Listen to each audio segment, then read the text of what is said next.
I'm Dr. Michael Salla. I was an assistant professor at American University in Washington D.C.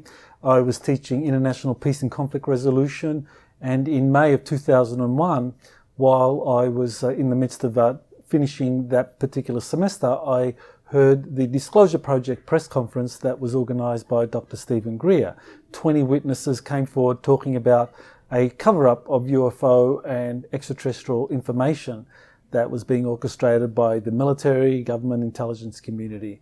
And as I looked into that, I became convinced that this was actually real. It was happening. It took me about 18 months to research the field. I was at that time looking to see, okay, can this be true, that this kind of cover-up exists?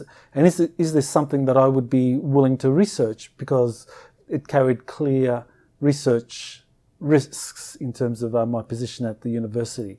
But at the end of that 18 months or so, I decided that this field was real. It deserved to be called, it deserved to have its own particular name, and that's when I came up with the term exopolitics, and I began using that in 2003 when I launched my website.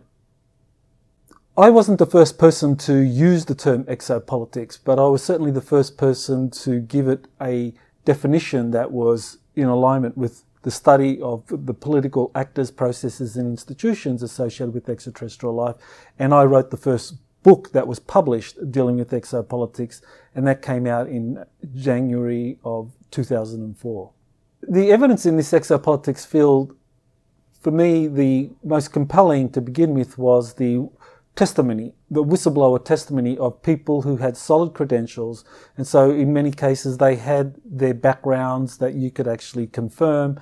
They provided documents about where they worked, the positions they held, and so you could kind of like make a clear decision about whether or not these people were telling the truth. A good example is Clifford Stone. He says that he was part of a classified Air Force. Sorry everyone, the YouTube AI has been programmed to target channels like mine. So now, if you want to hear content like this, please click on the link below to visit Rumble and subscribe over there. Thank you.